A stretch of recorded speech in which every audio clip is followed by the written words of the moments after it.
Welcome into another episode of the Fantasy Football Forecast. I'm your host, Trevor Scott, joined by my co-host, Matt Duraldi. What's going on, guys? And today we are going to get into the game previews and some start sits for all of your Sunday and Monday games. The first game we're going to be starting with is the New York Giants versus the Cleveland Browns. So in this game, obviously you got two kind of struggling offenses here. The Giants are really bad on defense, so that actually will probably help some of the Cleveland skill position players, and I really hope that is the case. So starting on Cleveland's side of the ball, because I do have a little bit more enthusiasm about starting some of these players this week. You got in the backfield Jerome Ford and Devonta Foreman. And Foreman last week actually played a lot bigger role than we were expecting to see after the week one usage, and he got 15 touches. So in this game, I think if you're struggling for a starter or need a kind of a sneaky sleeper play, I do think Devonta Foreman can be a flex spot in like a 12-team league, or if you're in a 12-team dynasty league. I know I picked up Foreman and going to start him in my second flex. So, in those type of formats, I think he's a valuable scoop and play. Jerome Ford, I still expect to be kind of that low-end RB2, high-end RB3. So I do think he's still a starter despite the reduced workload that he saw in week 2. I'm still shocked by that.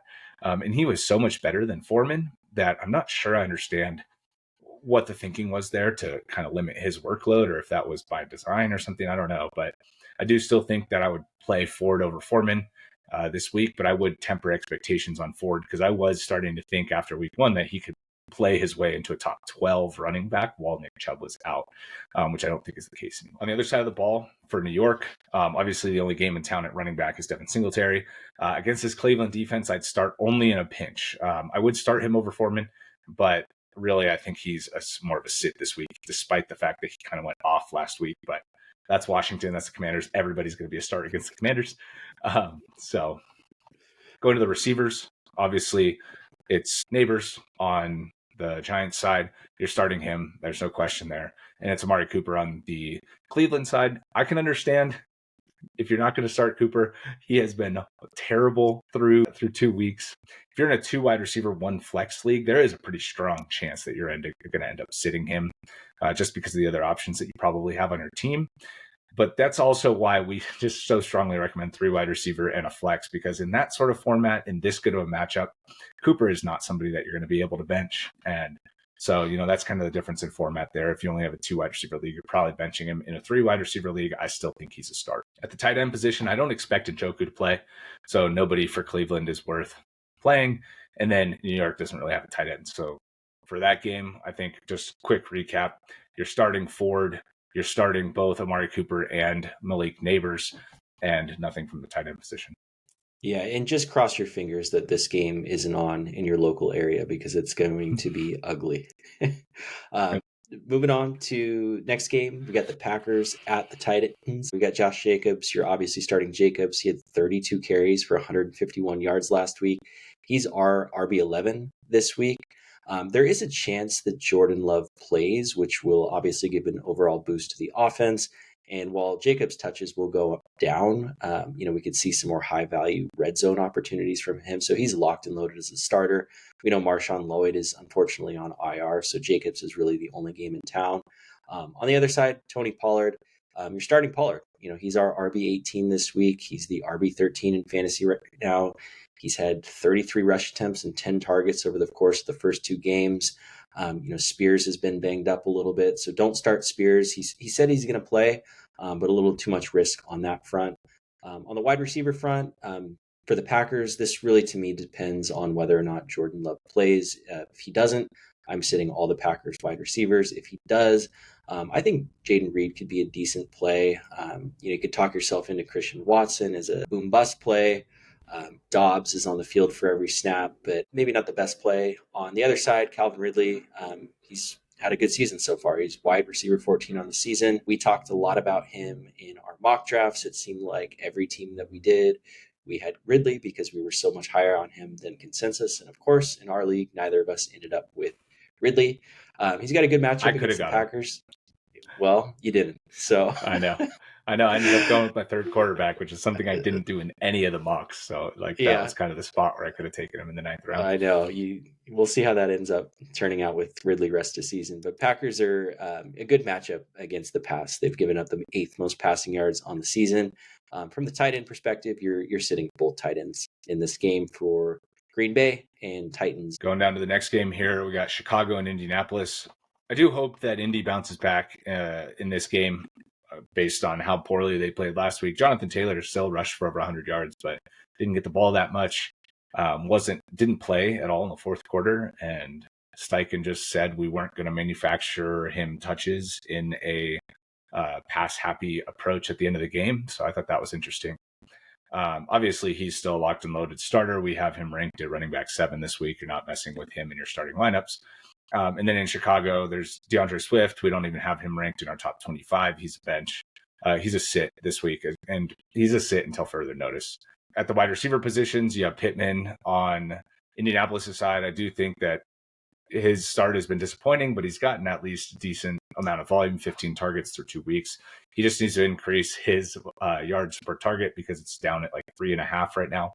So hopefully he can get a little bit more involved in their vertical passing game because we know that's where Richardson likes to throw the ball.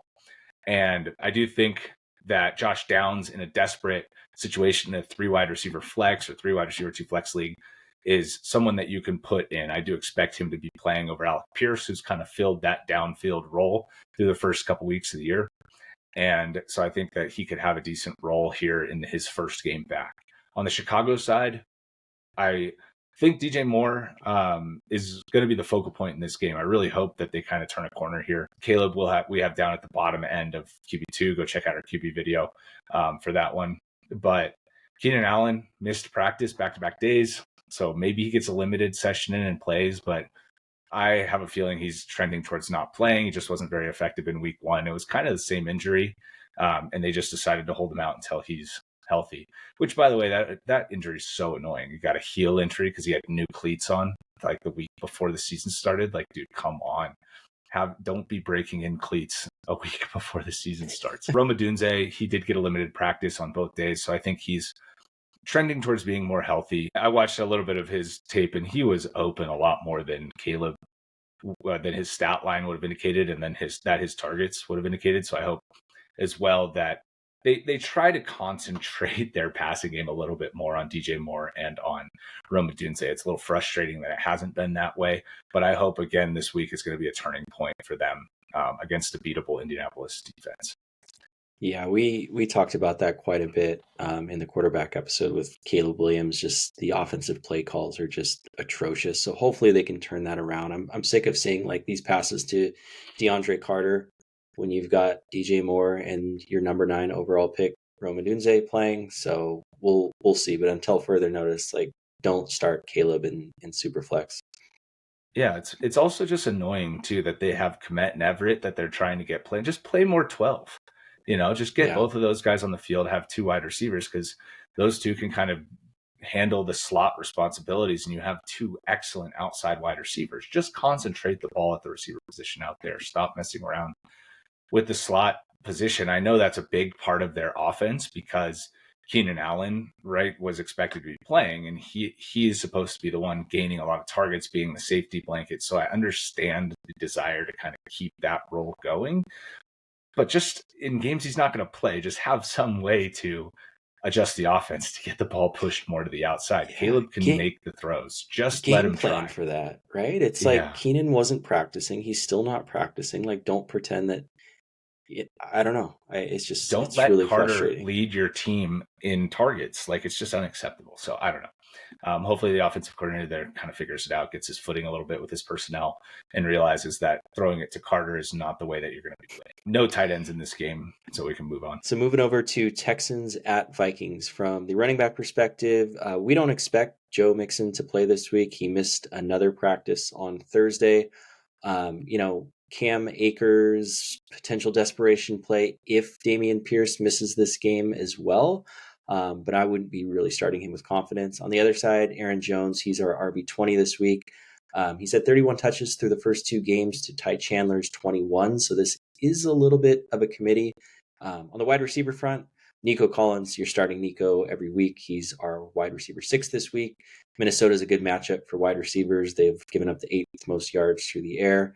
Stephon Diggs is our wide receiver 25. He's gotten 6 targets each of the first 2 games, which is, probably what we expected. Probably need him to find the end zone to, pay off this week, but there's a good chance that happens if they're going to be throwing the ball a lot more if Joe Mixon misses. Tank Dell, he's our wide receiver 31 on the week. He just missed a long touchdown last week, but is 16th in expected points per game, so would expect a positive regression from him. He is someone I would try to be trading for now while his value is still low. On the other side, Justin Jefferson is back at practice. He said he's good to go. He's obviously a locked and loaded starter each and every week. Jordan Addison, I wouldn't start him even if he plays. If he does come back, maybe there's a chance that he's on a limited snap count and he puts up a dud this week, so I would stay away from that. And you're sitting all the tight ends in this game. Yeah, the one guy that I wanted to reiterate or just put emphasis on is Diggs being at wide receiver 25 and above Tank Dell at this point, I think is a reflection on Joe Mixon missing. I do think that with Cam Akers, they're not going to run the ball as successfully, and Diggs has been their short area target so far this year. So I think a few more manufactured looks for him this week could be in order with Mixon expected to miss. Moving on to the next game, we have Philly and New Orleans. 2 short weeks ago, we might have been thinking that this was going to be a low-scoring game where Philly was going to be blowing them out, but now this is one of the highest over-unders for the week at 49.5, and I do expect some fireworks here. So the quarterbacks, both are starters. Go and take a look at the quarterback video for bigger breakdown on them. The running backs also both top 5 options for us, Alvin Kamara and number 3. Until his role changes or until they cool off on offense, it's just hard not to push him up extremely high. I'm very uncomfortable with that. I have him in our main league. I think I've said that a bunch of times. I'm very uncomfortable with the fact that he's getting ranked so high and doing so well. I just don't know that I buy it personally all the way. If I didn't have him, I would be saying I don't buy this, Yeah. But Saquon, actually, correction, we have Saquon at 6 on the week. So, but those guys are locked and loaded as starters. Nobody else in the backfields is going to garner any attention, even on your rosters. If you roster anybody else on either of these teams, you can go ahead and cut them at the running back position. The receivers, AJ Brown going to miss again this week, so Devontae Smith pushed way up in our rankings, all the way up to 10. We saw him score the touchdown last week. I think he should be the focal point of the offense, and if they're potentially chasing points here, I think he could go 7 over 100 yards and possibly score again. So I really, really like Devontae Smith this week. On Dotson, one catch last week. It was like Covey got way more targets and attention than him. So if you picked up Dotson, you can go ahead and cut him. I think he's cooked. And on the Saints side, obviously we have Olave ranked very favorably at 11, right, 1 spot behind Smith. And then Shaheed pushed up a little bit higher maybe than we necessarily would have thought, but we have him at 28. If he is able to kind of increase his target share or lower his ADOT a little bit just so he gets some more catchable targets, just taking deep shots to him constantly. It's not always the highest percentage plays. So if he does get a little bit more involved closer to the line of scrimmage, I will continue to rank him more favorably because there are very few players that have the ability like him to get deep on any given drive. So I do like Shaheed. I do think in a 3 wide receiver league, you are going to be starting him, especially with how many injuries we've been dealing with here. At the tight end positions, Dallas Goedert, I have ranked very favorably this week. I'm ranked at 8. I do think without AJ Brown, it's just something that I know he didn't really perform last week, but I still think that there's additional floor there with what could be 5 to 6 targets. And that's just not something you can really bank on from anybody else that confidently. So I do think this week Goddard is a pretty solid play if you do have him. On the Saints side, I only ranked it down to 12, but I don't think Foster Moreau or Juwan Johnson are worth playing. I know they both scored in week 1, but Foster Moreau is playing a significantly higher percentage of the snaps than Juwan Johnson, but only ran 10 routes last week, and Johnson only ran 4 routes. Just not a lot of opportunity to get targets when that's going to be your route volume here. So I would be benching all tight ends on the New Orleans side. Yeah, and one player I do want to call out that I think is in line for a big week, and obviously I talk about this guy all the time, is Chris Olave. I think if this game is closer, I don't expect it to be the blowout that we've seen in the first 2 weeks. His separation score is through the roof right now. He's playing really well. They just haven't needed him a whole lot. So if this is a back and forth game, I would expect him to be heavily targeted in this one. Yeah, and last week he had 4 for 80, but like he got tackled on the one.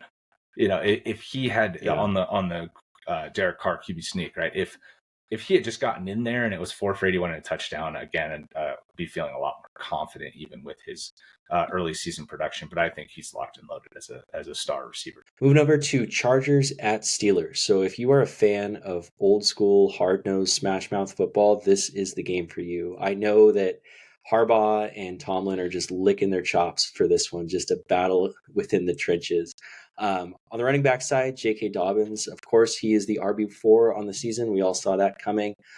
We have him to RB21 this week. Leading the league in rushing. Yeah, I know. Yeah, we all saw that coming. 9.9 per carry. So unbelievable. Eventually, that's got to come down. Unbelievable. Yeah. I mean, Steelers, they've got a really good defense. They're number 4 in stopping the run. I have no issues starting Dobbins if you want to just ride him on a heater. The only way I could see, I would say actually this will probably be a big start-sit decision for a lot of folks because Dobbins was probably drafted as their number 4, number 5 running back, or he was even a waiver wire pickup. So maybe they have some better options this week. So don't be afraid to sit him if you like some matchups because I think this is going to be tough. On the other side, Najee Harris, we've got him at RB22 this week. He's averaging 18.5 rush attempts per game. Arthur Smith is just pounding the ball with him. Chargers defense has been good so far. They've given up the 6th fewest yards on the ground. Helpful that they've played the Raiders and the Panthers, so we'll see how that holds up against this power run. So Najee's, not the most inspiring start out there, but this is a volume play, and I would have him locked and loaded as a starter. On the wide receiver side, I think you're sitting all the Chargers wide receivers. I mean, if you want to roll with Quentin Johnston and you had injuries to, Cooper Kupp or Puka Nacua or one of those guys, and you grabbed him off the waiver wire and you think he's got the hot hand, by all means. But I'm still not a Quentin Johnston believer, even though I am a Chargers fan. If he puts up a dud for you this week, do not be surprised. Just know that that is definitely in the range of outcomes. Sitting Ladd, I still like Ladd long term, but I think this is going to be, like I said, a very low scoring affair. George Pickens, this is actually a start-sit decision that I'm going to have to make in our home league. I think you're starting Pickens depending on format. We've got him at wide receiver 30 this week. We've talked about him pretty extensively as a buy low candidate. He's gotten extremely unlucky on penalties called back. He's faced up against AJ Terrell and Pat Surtain his first 2 weeks. So I think the signs are pointing in the right direction for Pickens, albeit his volume is never going to be high. Sitting the Chargers tight ends, as far as Freiermuth goes, if you had, say, Njoku or Ingram and they're hurt, you had to get Freiermuth as a fill-in. I get it, but not super inspiring from him. Yeah, somebody from the backfield that you didn't mention, Gus Edwards. You're sitting Gus Edwards until further notice. I mean, J.K. Dobbins is kind of just taking over. Gus is one of 2 running backs also in the entire NFL through 2 weeks that has not been credited with a broken tackle. So it's him and it's Ezekiel Elliott. So you do not want to be carrying company there. So I just don't think until he shows any sort of improvement, maybe it's just taking him a little bit to get going, or if there is a potential injury to Dobbins, Gus is somebody that you're leaving on your bench. Does Gus look skinnier to you this year? Yeah. He does, right? Okay, I called that out to Mike week 1. I was like, the first snap, I was like, dude, Gus looks smaller. He was like, oh, Gus bust. I was like, dude, he doesn't, I don't know. Maybe that has to do with the broken tackles not happening. Yeah, I think too, he changed his number. Because the first snap he took, I was like, is Vidal the starter? Like, who is that? And then I saw Edwards when he got up. I was like, oh, dang. So he's number 4 now, and he looks really small. So, I had the same reaction. So, moving down to the next game, we got Denver and Tampa Bay. And this is going to be kind of a tale of like start them all, sit them all probably. So we'll start with Tampa Bay, where it's going to be start them all. I mean, this one is pretty simple, I think. Rashad White, you're starting, assuming he goes. He got in limited practices both days. They say it's not serious, the quad injury. So I do think you start him. He had a really bad week last week, but I think maybe dealing with the injury in game, coming back, I don't know how exactly that affected him. His rushing has been really bad, but he did have pretty good receiving in week 1. And hopefully in this game, against a really bad run defense, he'll be able to get it going on the ground a little bit. The receivers, both top 14 plays. We have Evans at 12 and Godwin at 14. Godwin is currently the wide receiver 1 through 2 weeks overall. So you want to make sure that both of those guys are locked into your starting lineup in some spot. And then the tight end, there's no tight end really to play here. K. Dotton is not a start. On the Denver side, you have Javonte Williams and Jaleel McLaughlin. Jaleel McLaughlin barely played last week and didn't run very many routes either. It was Javonte who ran most of the routes. So Jaleel McLaughlin is a sit and even a drop, I think. At this point, if his role does pick back up, you can pick it back up. But, there's a lot of comparisons to like the Mark Ingram, Alvin Kamara split between these two in the backfield in the preseason because it's Sean Payton. That's not the case here.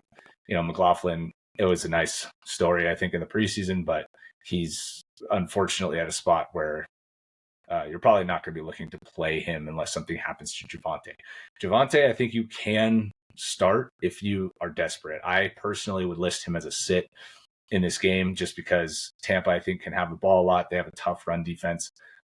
If Vita Vea doesn't play, maybe that, opens up a few more lanes for Javonte, but I still think overall they're going to be able to hold him down. In the receiving game, you don't want any of these guys. Cortland Sutton's a sit, and he's the only one that you should even be owning. Yeah, one player to call out, Chris Godwin, like you mentioned. I think he's set up for a really good week, especially if Surtain is on Mike Evans. Now, I know a lot of people are fading Evans a little bit too much this week, in my opinion, because of Surtain, but we know Baker. He's not afraid to just force it in there. Like he's going to be giving shots to his guy. So it'll be exciting to see how many points they can put up against the Broncos because I really don't like the Broncos and I don't like Sean Payton. And one of the things that you mentioned with the Ingram comparison to this year's backfield is they had Drew Brees as their quarterback. So their offense was running a lot more efficiently than it is with Bo Nix. But before I go on a Bo Nix tangent, let's move on to the next game. We got Panthers and Raiders at the Raiders. Sorry. So for the running backs, Chuba Hubbard. I wouldn't start Chuba if you didn't have to. I started him week 1 in one of my leagues that I drafted Jonathan Brooks. I immediately cut him afterwards. I know he had a bounce back game in a little bit of a fashion week 2, but the only bright spot is I think this offense will be more efficient with Dalton under center. Raiders have given up the 4th most yards on the ground to opposing teams. So I think maybe they try to force the issue with the run a little bit more, but he's not someone that, I'm excited to start. Zamir White, he's our RB24 this week, and that is solely due to matchup. He has not been good so far. He's the RB47 on the season. I think you are starting him this week, but if you're not starting him this week, then he might just be a wasted bench spot because this is the best matchup that he's probably going to get. I wouldn't get cute and start Madison. I know there's a chance that he can punch one in, but I'm not taking that risk. And And for the wide receivers, I think Deontay is actually a decent start this week. We've actually got him pushed up a little bit higher than consensus at wide receiver 26. And again, that's due to Dalton taking over. We did have Andy Dalton as our QB 20 this week, so that kind of coincides with this ranking. Not starting Xavier Legette. Still optimistic for him long term now that they have a new quarterback. Hopefully they can start to manufacture some touches his way. But for now, sit him. He's probably just a waiver guy anyway, so if he heats up, you can pick him up.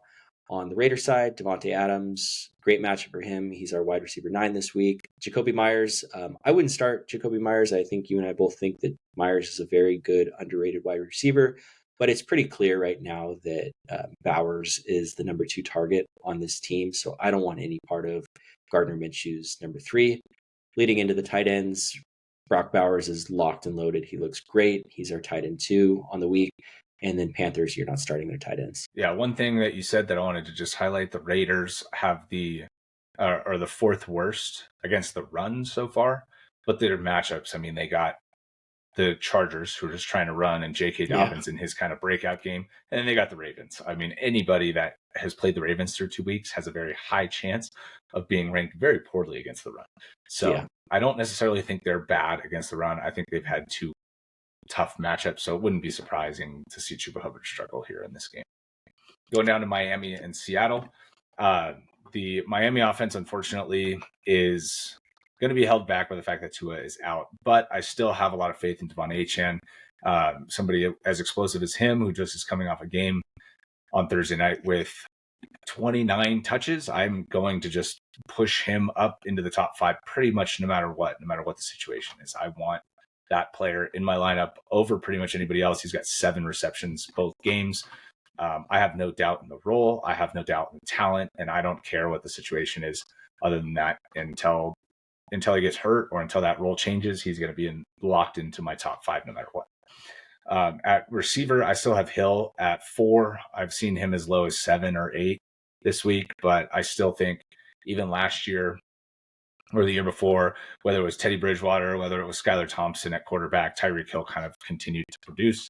So I do expect him to still be productive. If you can buy low on him because Tua is going to be out or because Tua went on IR, I would maybe go ahead and try and do that. Like if you have Devontae Adams or you have Rashee Rice or you have Chris Olave and somebody with Tyreek Hill will trade him for one of those guys plus a bench or a flex option. I'd be trying to do that. For Jalen Waddle, I obviously think this affects him a lot more. I have him down at wide receiver 29. This is unfortunate, and I don't necessarily think you have to be starting him. If you're in a 2 wide receiver league, I don't think he's a start. And if you're in a 3 wide receiver league, he's kind of like a desperation, fingers crossed that he gets something deep or that he has a big yard after catch play. On the Seattle side, very encouraged by what we saw last week in this offense. I think that was more the intent of how it was going to be working versus week 1 when DK and JSN did nothing and Lockett was kind of the main receiver. It couldn't have been more different in week 2, and that kind of lined up with these snap percentages. So you're starting the running back. So I think Walker is going to miss, but if he doesn't, then you play Walker. If he misses, you're playing Charbonnet. I have Charbonnet currently in my rankings as running back 17. So just make sure you get him into your lineup. I'd play him over Rashad White. I'd play him over Aaron Jones. On the receivers, you're playing DK Metcalf and you're playing JSN. I have Metcalf ranked at 18. I have JSN ranked at 20.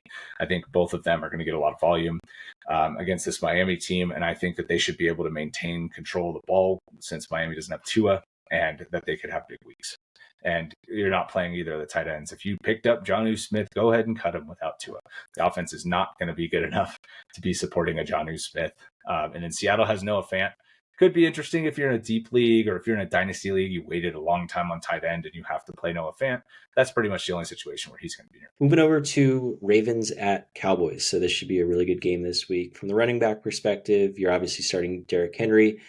He's our RB13 this week. He hasn't been the workhorse that we had hoped, but he has scored in both games that have kind of salvaged his weeks. Don't start Dowdle or Zeke.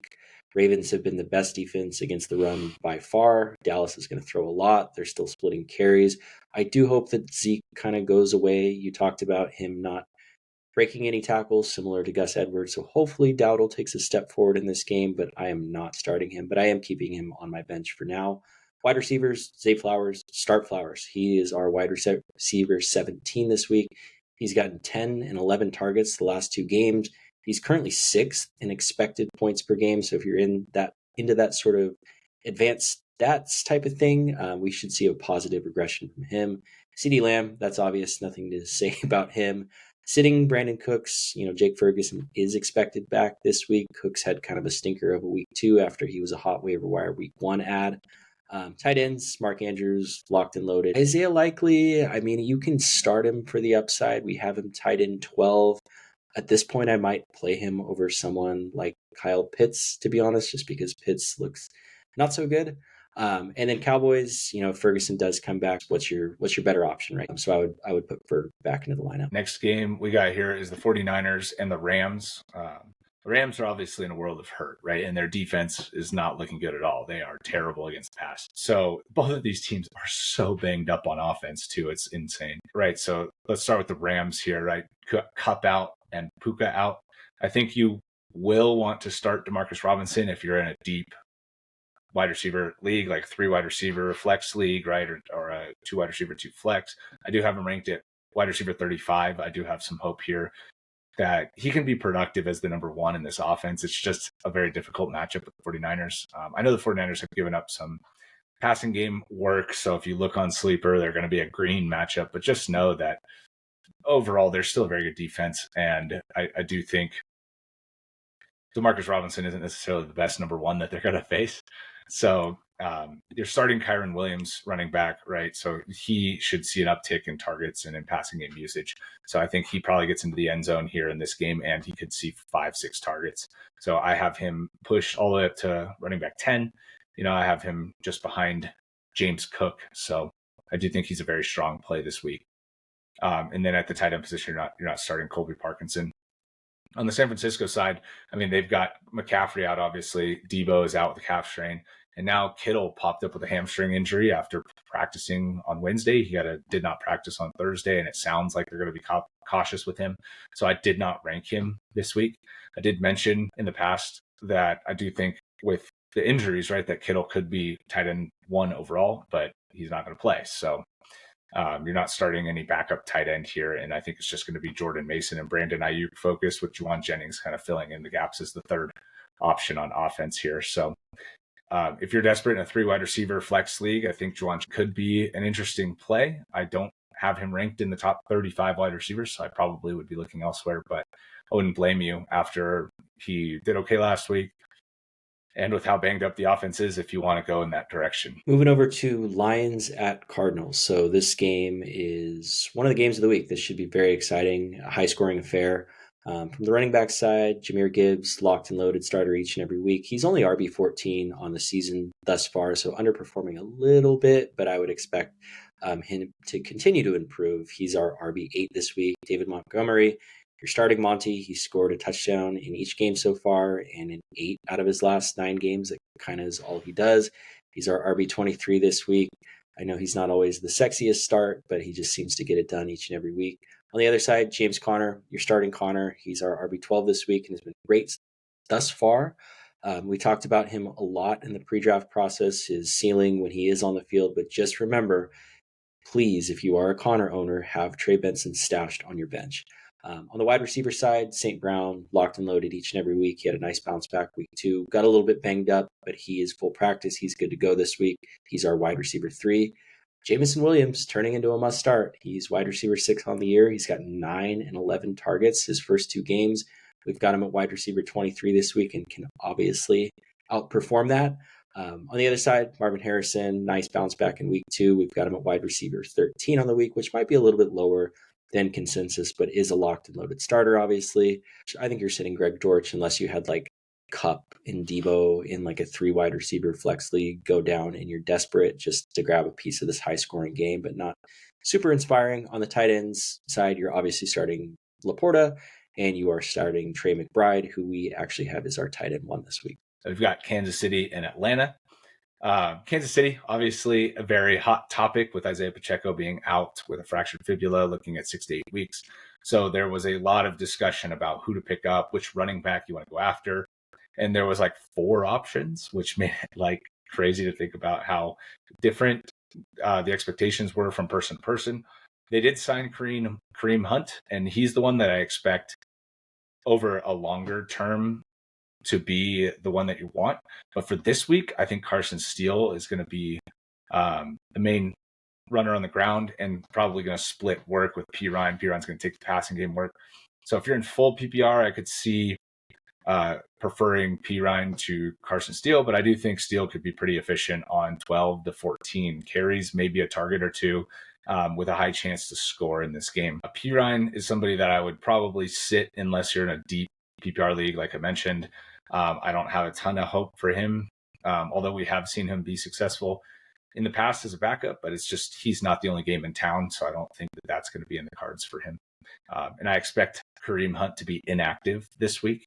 If he is active, I think it's going to be a very limited role. Personally, if that doesn't come to fruition, I'm going to look dumb for saying that.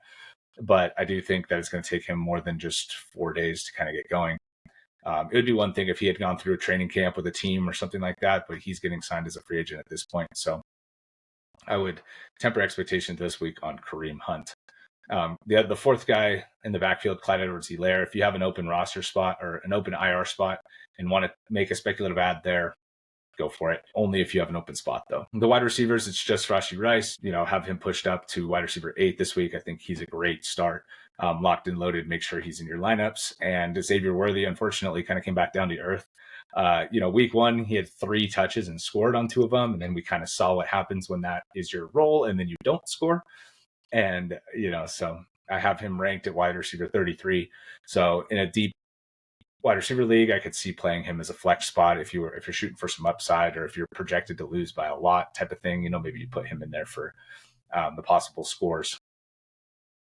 On the Atlanta side of the ball, you're starting Bijan Robinson, have him as running back 1 this week.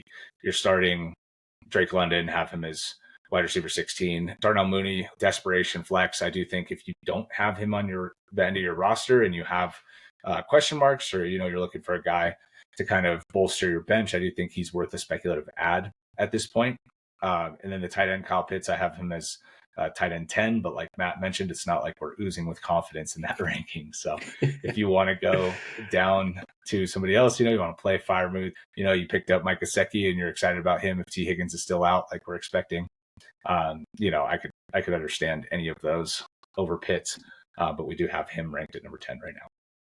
Yeah, the only thing I'll add to that with Carson Steele specifically, if you're someone that picked him up and you are not hurting at running back, if he goes off for a solid week and Kareem Hunt isn't playing, try to trade him next week. If you're in a not super competitive league, I think he is someone, whether it's the Pacheco owner or someone who has Christian McCaffrey that didn't back him up with Jordan Mason, you might be able to flip Steele for something decent.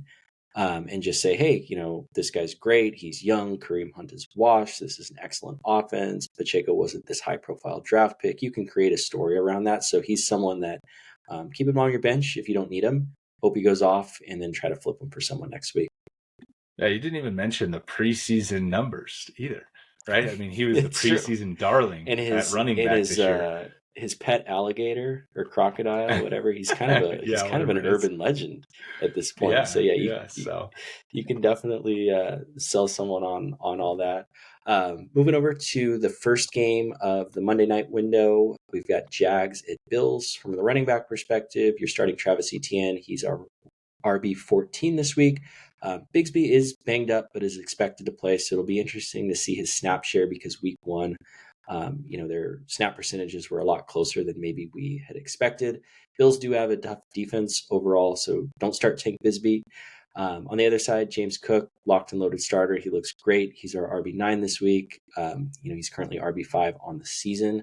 On the wide receiver front, Brian Thomas Jr., I'm sitting him this week if I can against Buffalo. They're excellent at stopping the deep ball, which is Brian Thomas's specialty. If you want to say, hey, look, this guy is the best athlete on the field and I just want that upside, like, go for it. But just know that, if Lawrence doesn't look good in this game, which we don't expect him to, and if he doesn't hit on one of those deep balls, it could be in for a pretty low floor. Christian Kirk, I cannot play him until I see something positive for him. As far as the Bills receivers, I'm still sitting all of them. I know that always sounds a little bit weird, but I think, like you mentioned in a previous episode, Khalil Shakir looks the best so far. So hopefully we get a little bit of clarity. Hopefully they either feed him a little bit more, or they get Keon Coleman a little bit more worked into the offense. On the tight end side, Dalton Kincaid, he has been the tight end 23 thus far in the season. I know it's only through 2 games, but we tried to warn everyone, don't push Dalton Kincaid up as high as he's getting pushed up, because there are some potential red flags. I love him as a player, but I don't know. We'll see how this unfolds, and hopefully he starts to get involved a little bit more. Evan Ingram is still not practicing as of Thursday, so would not expect him to be playing. Oh, it's interesting on Ingram, because I did rank him, and I do expect him to play. But if he's not going to play, that's going to hurt the tight end position this week even more. I have Ingram ranked as tight end 6 this week, despite him not being very good in week 1 and missing week 2 and coming into the week banged up. But tight end is just so bad that, the chance that he gets bad. 7, 8 This was targets supposed to be the year where tight end was like not bad. Yeah, was like doable, right? You could wait. Right. Well, if you waited on tight end and ended up with Brock Bowers, you think that it was a very deep, very, very deep tight end class this year. But yeah, with all the injuries to the position and how poor the play has been so far, tight end has been rough. So the last game of the week, we got Washington versus the Bengals. Quarterbacks, you're starting to both. Go check that out. They're both very highly ranked this week in our quarterback videos, so go and check them out if you want some confirmation bias on your guy. Washington running back, you're obviously starting Brian Robinson. He has been awesome so far. He just went off in week 2. The Bengals can be had on the ground, and I think they're going to rely on him heavily on the ground in this one. I have him at 16. I'm probably above consensus, and I honestly had to stop myself from ranking him like at 12 or 11, like between Josh Jacobs and James Conner. That's how good I think he can be this week. So start him with confidence. On the other side, at running back, Zach Moss, I have ranked at 25. He played 80% of the snaps in week 2. I could not even believe that. So, like, again, I was hyping Chase Brown all off season, and then he's just not playing. 4 targets, 4 carries and no targets in week 2 for Chase Brown. So, well, what was the reason? What was the reason I was pushing Moss up over Chase Brown? Is because they trust him in pass protection, and priority number 1 is keeping Joe Burrow upright. So I'm not surprised, but he's not really looked that good either. So things might be changing now that they're 0-2. Yeah, well, I tell you what, if he played 80% of the snaps, that's probably not going to change in a major way. And they get Washington, who you start everybody against. So in your flex spot, if you want to play Zach Moss this week, I would say that he's a start. And if you're not going to start him this week, similarly to Zamir White against Carolina, if you're not starting him this week, like when would you ever start him? Desperate during the bye week, maybe. But yeah, so I would start Moss, sit Brown. At the wide receiver positions, I'm sitting all Commanders wide receivers. Just can't do it. McLaurin hasn't been any good. Got to get him on your bench. I would rather play Juwan Jennings over McLaurin. Like, I'd rather play Demarcus Robinson over McLaurin, like Xavier Worthy for some upside, Brian Thomas Jr. in a tough matchup. Like, there are so many wide receivers that I'd rather play. I'd probably rather play Wan'Dale Robinson this week. At least he'll get some volume, Like, I don't know. I just can't do it with McLaurin right now. Noah Brown, I think, is somebody that's interesting to put on your watch list. Maybe he plays a more expanded role this week. If he does get up into the 60-70% target or snap share, right, and he's on the field a lot, I do think that there's a decent speculative ad there, somebody that can get deep and kind of help open up the offense for Daniels. On the Bengals side, you're starting Jamar Chase, and that's it at the receivers. I don't think T. Higgins is going to play. If he does play, you can start T. Higgins as a flex. Andre Josevas was nice last week, scored 2 touchdowns, but you're probably not starting him here. I mean, 2 catches, right? Yep, 2 catches, 7 yards, 2 touchdowns. So he had a Mike Evans game, honestly. But I don't, with that low level of usage, I don't expect him to do too much. I was hoping he was going to be more involved between the 20s with Higgins out, but really that just turned over to Gesicki. That worked. So I think Gesicki will kind of disappear once Higgins is back, and then if T. Higgins doesn't play, I think you can start Gesicki as a desperate tight end play. I think he'll be fine. Could get 5 targets, 4 for 40 type of thing, which I think at this point you'll take at tight end. And Washington, they don't have anybody at tight end that I would really want. You could play Zach Ertz. He had 4 for 60 last week, but I think that's about his entire ceiling. So this week against Cincinnati, I think they'll probably try and get the passing game going with the wide receivers. Eckler looked pretty good out of the backfield, and I just don't know that there's going to be a ton of work for Ertz this week. So I wouldn't be looking to play Ertz. One thing I would add with Higgins, which is probably the most frustrating aspect that we've seen about him over the years, is if he is active, and there's that chance that he plays like 1 or 2 snaps and comes off the field and puts up a 0 for you. So I get it. If he's active and you feel like you have to play him and it's against Washington because he can go off, but just go into the mindset like this is boom bust. So take a look at your rosters, take a look at your matchup, and just be aware that he's done this before. Yeah, I can't stand that about T. Higgins, like being active and then just doing nothing. So yeah, I'd want to see it probably with Higgins, like I said, a flex only if you're desperate. Yeah. All right, and with that, that's all of our start, sit, and game previews, and we look forward to seeing you guys in the next one. Good luck this weekend. If you do want our Week 3 rankings, comment below that you would like to see those, and we will send you a link to our Google Doc with our rankings. Thank you so much for watching.